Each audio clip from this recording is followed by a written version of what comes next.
Welcome to the first Thrive25 conversation with both of us. Max, so excited to share the stage with you. And now that we've written, 312 newsletters, I figured it was about time we show our faces and tell people, why do we do this? Why are we starting Thrive25? Why are we making our life crazy? Trying to start a business while we have, 3 kids for you, 2 kids for me at home. And what are we doing here? Why'd you join me on this crazy journey to start Thrive25? I don't know. Allowed to say I don't know? Yeah, no. You can totally say. Happy to be here, man. It's great to share the stage with you. Been watching you record a lot of these pods, and it's just been a blast. Everything we've done in the last 18 months. Why am I doing this with Thrive? Why are we together working on this? It starts back at 6th grade, right? The friendship that we formed at that point, and I don't know, just the journey that life takes us on. Now being 43 with 3 kids and happily married, and just wondering, what's next in life and what's the next 43 years look like, and how can I control that better is, kind of where I got to a couple years ago, and glad we've been able to kind of share some of our insights on our journeys, and now that we've got some of this information, how to share it more with the rest of the world and hopefully help others. Yeah. So, we started kind of talking about this pretty much in 2020, right? I had just moved from California. COVID. Yeah, I had just moved from California to Florida. Kind of was restarting my career a little bit after moving to get some help with in-laws, reset everything professionally for me. And you were kind of figuring out what you wanted to do next as a consultant. And finally, after talking about this for about 10 or 12 years, the stars aligned and we said, why don't we kind of jump off a cliff and start a company together? And I know for both of us, but especially for me, health and wellness has just been a complete passion of mine. Mm-hmm. I've been chasing you in terms of being awesome at sports since we were kids. And so it just felt like your experience in healthcare, my passion for kind of functional medicine, it was a good marriage for us to come together and share our collective knowledge, because we get asked all the time by friends, or at least I do, hey, should we use a regular sauna or infrared? Should I be eating this kind of protein or that kind of protein? And so rather than just, sending text messages to our friends, thought, why don't we share this with more people who are undoubtedly asking those same questions? Yeah, no, it's amazing. You're way too kind chasing me with sports. I couldn't shoot a 3-pointer like you. So it's always backup point guard to you back in 7th, 8th grade. So no, but this has been an amazing journey. It's, like you said, 310 issues. I can't believe we're here. It's been 18 months going at this, and just having a blast day to day working with you, and just the insights that we've been able to find and learn, like going through and doing all this research around whatever topic, anything within our 9 elements. You're just learning more about sleep, my mind, how that works. It's just been enlightening, and there's so much, right? And I think that's part of the challenge for everybody is there's so much noise out there. There's so many things that you can Google and search for, but what's trustworthy, what's valuable? And I think that's where, that's been our focus from day one, right? Has been the so what? What can we learn from the latest science to be able to then break it down into simple terms for all of us to understand? Because I need that. I'm not going to be able to just go read paper after paper. I want to just hear, go do this, and then that makes it easy for me. So.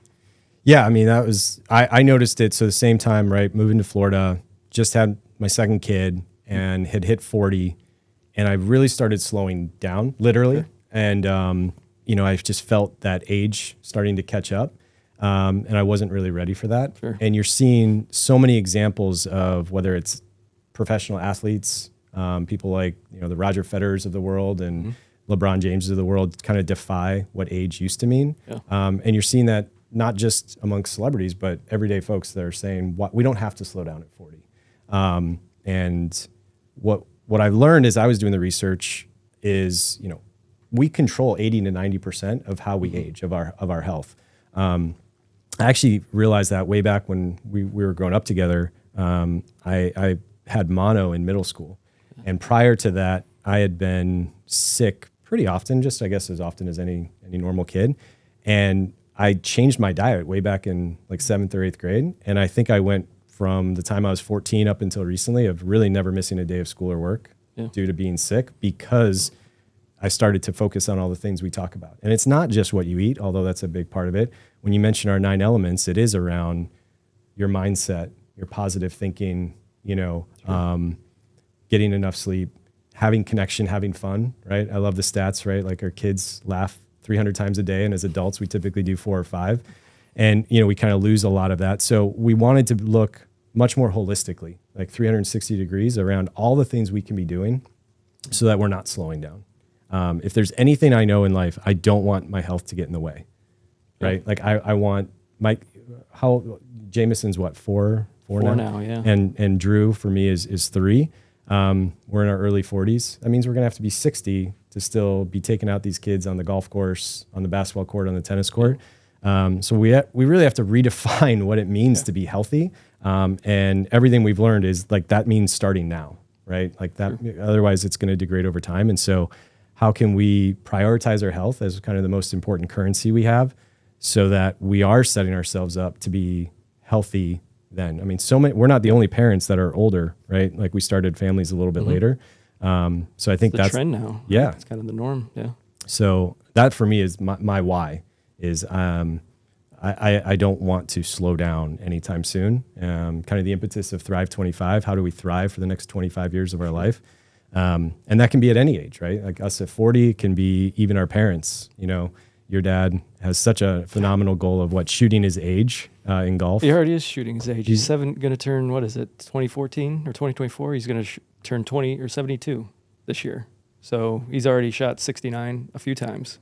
But his goal is to be able to continue walking and playing golf at 90. Yeah. He had a mentor that had done the same, and you need to have that kind of person that you can look up to and see. And we went last year in August to Bandon Dunes and played 36 holes a day. There were 4 of us, 3 youngins at 40 years old and one guy at 70, and he's running 3-4 miles before all of us, and we're just barely getting out of bed. So it's amazing to see him as he's aged. I mean, he looks like he's 50 still. So hopefully, that's where I'm headed. But, I still feel like, whatever I am, 43 now. I mean, feel like I'm 30. I want to stay 30 for as long as possible. And I think thinking about and making the right decisions, and it's not, every part of life has to be planned out and you have to do it perfectly. But it's, some of those key decisions in terms of what we eat, when we eat, and really, right? It's about movement and getting out there and exercise. And that's, bring it back to my dad. I mean, that's what he's done. He's ran almost every day of his life for 3 to 5 miles, and just getting out there, getting that zone 2 exercise almost every day. I look at that and I see that's what's led him to where he is now and the health that he has. So. Yeah. And I love that simplicity of the goal, right? So often we can overwhelm ourselves with being like, I'm going to eat right, I'm going to get more sleep. He said, I want to walk a full round of golf when I'm 90. And there's the beauty and the simplicity of that is there's so much that goes into that. So the cardiovascular health he has to have, right? The ability to still swing a golf club and, be able to cover those miles. He's going to have to do so many things to get there, but that North Star is what keeps him going. And I think it aligns with his identity as opposed to just trying to trudge through and say it's a chore to do these things. So, I agree. When we started Thrive, I was thinking, I'm not really a social media person. And to your point, I can't read every study that's out there. I guess I have now since we started Thrive. But the average person, it's like, what should I be doing, right? Like the did you know this? Did you know that? How do we help eliminate the friction for the guys or the women, the moms and dads, the working professionals out there that say, what should I be doing? How should I be doing it? And then how do we help give that motivation, that extra nudge, that accountability, that support, right? Because it's hard to be healthy. Like we talk about our kids, like it's hard to get a good night's sleep. It's hard to find time to work out. It's hard not to sit at our desk all day. And so the whole point of Thrive is just to reduce just even the smallest amount of friction. So you're slightly more motivated, slightly more knowledgeable, slightly feeling more engaged to want to take care of yourself. Yeah. I think we've talked about it a lot, right? We've said there's a few things that you need to do. You need to move, you need to eat well, and you need to sleep. But there's so much more to life than just that. And there's ways to win. Let's say I like to call it on the margins, where you can gain back some of the currencies that we use up, right? So we need you talk so well about this in the newsletter around energy and time being more important than money, really. And how can you win on some of those edges to get some of that time back? With 3 kids, I mean, I'm constantly running activity. I know you're doing the same. And when can you work out? We were talking about it this morning, right? Getting up earlier in the day so that we can work out before, the kids' routine for going to school. Like, that's hard to do. That means I've got to go to bed earlier. Otherwise, I'm not getting enough sleep, and I'm not going to have the right energy for the day. But it's really back to those 3 core concepts, right? It's just now, how can you make that work with your day and fit it in the right way? Yeah, and I think the other piece that we've tried to do, and I hope as people read the newsletter they get it too, is to not make it feel like you're taking your medicine, right? Yeah. Like, it's not supposed to be a trudge. It's not supposed to feel like, oh my gosh, I got to get up, and that means I shouldn't go to bed, or I should go to bed earlier, and I shouldn't stay up watching Netflix, or I shouldn't do this. We were at a networking event last night, and one of the guys there, he knew what we did, and he kept almost apologizing for having a glass of bourbon. He kept saying, I know I'm not supposed to be drinking this. And I said, first of all, sure, there's plenty of research that we've talked about what alcohol actually does to the body, but the whole point, like you said, it's not about being perfect. And it's definitely not about judging yourself, because when you decide to indulge, that means you're enjoying life. Like, the whole journey we're supposed to be doing is enjoying. And so you find that right healthy balance. And if you decide to do that, like, he should enjoy those drinks. And that means he's having a deeper connection with the people he's talking to. Maybe for him, maybe that means he's having a little bit more fun. And then you get back on the horse today, maybe, and you start with that morning workout and you detox and you kind of do the right things. But it's finding that right way to maximize your energy and your time to enjoy this journey, but then extend it so that you're, well, I guess what we call health span, right? Like, not just not just how long you live, but how long you're healthy is so key. Because we see that with our parents, right? I mean, one of the things we started with is, 13, 15 years of our life is, at the end of our life is, with chronic disease, right? So we live with some compromise, typically as Americans, from, I think with the longevity right now is what, 70, mid 70s, 78. Yep. And so from 65 to 78, the average person has at least one chronic disease. That sounds miserable. Yeah. Right. So, we've seen it too, right? Yeah. With relatives, it's not what you want. Right. So I think that's why we started this. Is so many times online, people are trying to serve up clickbait, trying to serve up hooks, trying to push an agenda. And so who's looking out for us, right? Like, our doctors, as well-intentioned as they are, they're seeing, a gazillion patients a day. They can't give us more than a few minutes if we're not empowering ourselves to ask the right questions, to educate what we need to know for our own health. We can't just blindly rely on them. And even, again, those people in the wellness sector, they're also, trying to make their dollars or try to get their attention. And I think one of the struggles we've had to probably grow our brand or to go get bigger faster is we're not looking for headlines. We're actually looking at the science. We're actually being nuanced, of saying it's not about blindly just being a carnivore or blindly being a vegan or having some almost political fight, if you will. It's about realizing what works best for you and understanding what the actual science is saying and just implementing those quick wins, those small changes into your life. And it's not sexy. And, maybe we're not sexy either, but at least we're trying to get across that message. And I think it's starting to resonate now that we've been doing it for a year and a half. Well, and this is a tough industry too. Healthcare, we can kind of break away health and wellness and then the healthcare ecosystem where we're talking health insurance and care delivery. I mean, that we're at what, $4.3 trillion spend right now. And that's a huge chunk of our GDP is spent there. And there's a lot of issues. You talked about, the doctor and just the lack of time. When they've got a 5,000 patient panel that they have to manage, it's hard to spend more than a few minutes. My wife had a test recently where, she had expected her doctor to reach out and be proactive on some of the results. And she had to call and they weren't available that day, and now got to go to another specialist. And these things are just, it's hard to navigate the healthcare system effectively. I spent 20 years in the industry, at healthcare providers, some of the world's leading healthcare providers, insurance companies, retail pharmacies, and you just see everyone is is trying to reduce the costs, but it's a zero-sum game.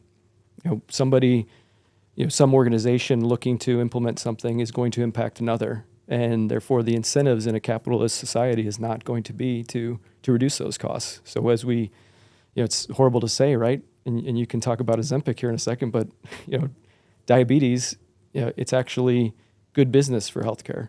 More sick people from a fee-for-service business model, that increases revenue, that increases margin. These are things that organizations aren't incented on, unfortunately. So it's back to the only way to change or disrupt the industry is all of us, right? Having the information, being empowered, and being able to control our habits and how we engage with the healthcare system, instead of not wanting to go to the doctor, being afraid of that, or not being interested in looking into your health insurance. It's taking control. And that's, I think, another thing that we're really focused on, right, is trying to provide value to anyone in our community, to help them have the right conversation with their doctor, select the right services for them, so that they're taking advantage of their health insurance and not needing to go to the doctor when they're sick, but when they're actually healthy, to prevent some of those chronic diseases that you mentioned, in terms of extending our health span to match our lifespan.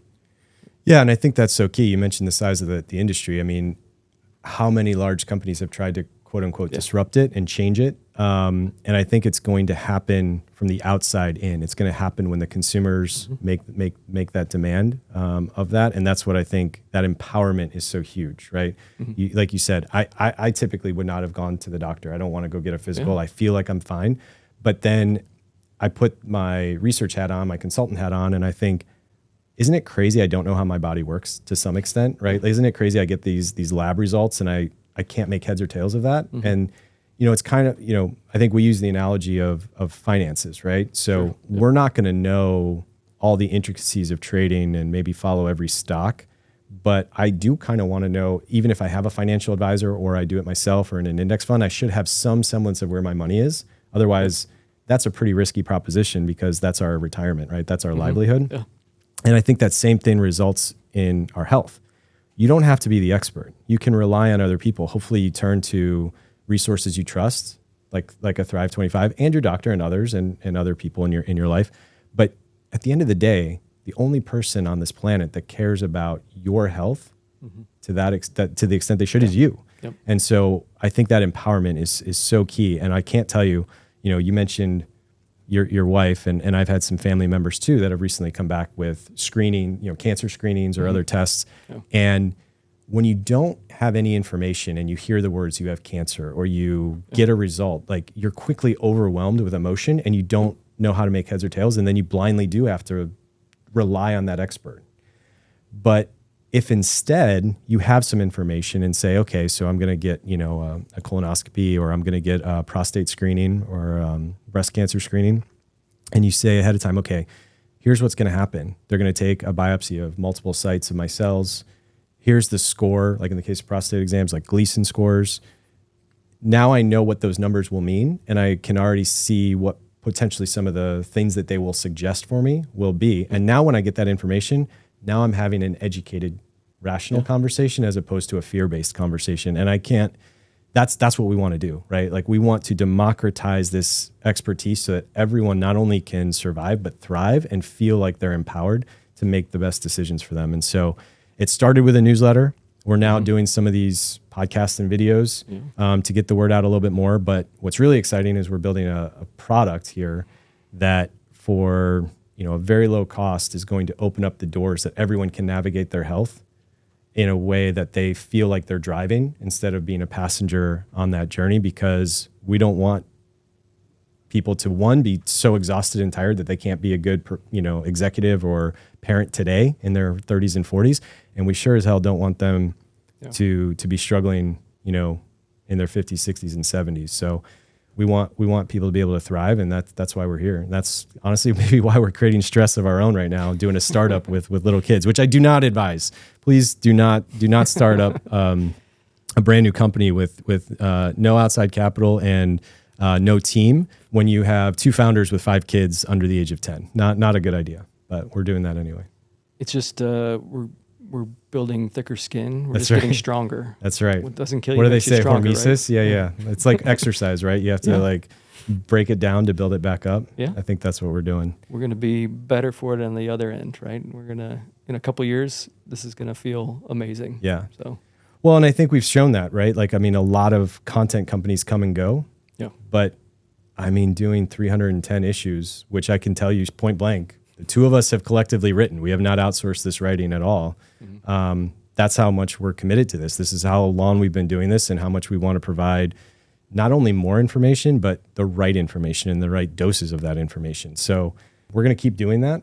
We're going to build new products, and hopefully we can welcome more and more people to Thrive25 through whatever way they like to learn, whether that's through these videos or our newsletter. And then eventually we'll have what we think is a pretty world-class product launching pretty soon for people to really, really take their health to the next level. Yeah. I'm looking forward. Hopefully Q3, right? Second half of the year is going to be pretty awesome. Yeah. So you're based in Chicago. I'm down here in Tampa where we're filming right now. Maybe we'll do some more of these Zoom calls. But in between these Thrive25 and 5 segments, I think we'll definitely be providing more of these kind of conversations and going a little bit deeper. So 100%. on specific topics that people tell us is what they want to know more about. And that's what we'll probably be bringing into future episodes of Yeah, I think inspirational stories, right? We just had a great issue on Rohan Bopanna, one of the 43-year-old, 44-year-old tennis player. Yeah, number 1 in the world in doubles.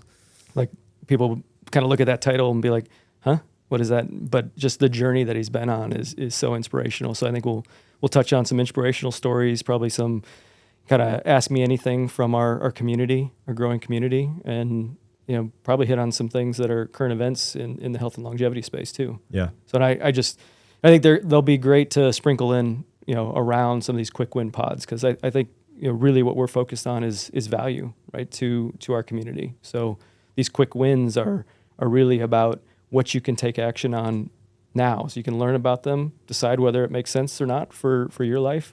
But I think this will be a nice departure from that, just to provide a little bit more context and get to know both of us a little bit more.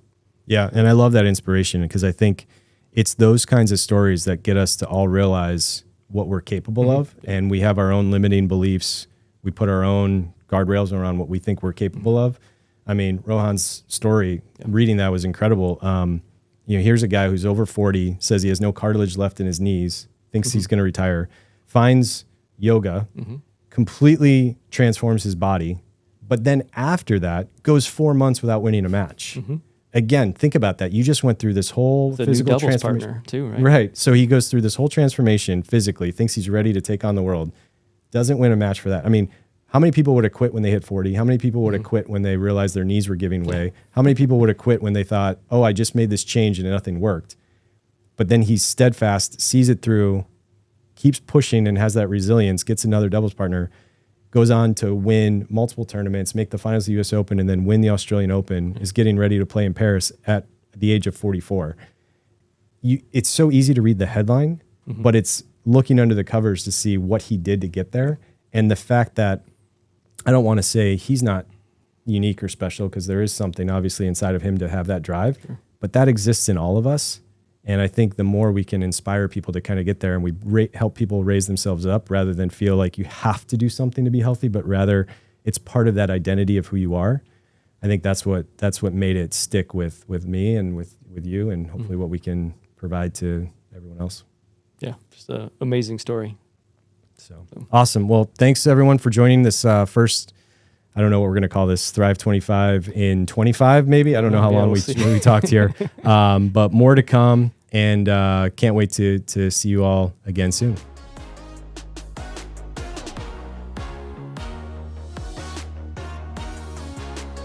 While we strive to provide informative and inspiring content, the information shared in this podcast is for educational and entertainment purposes only, and should not be taken as medical advice.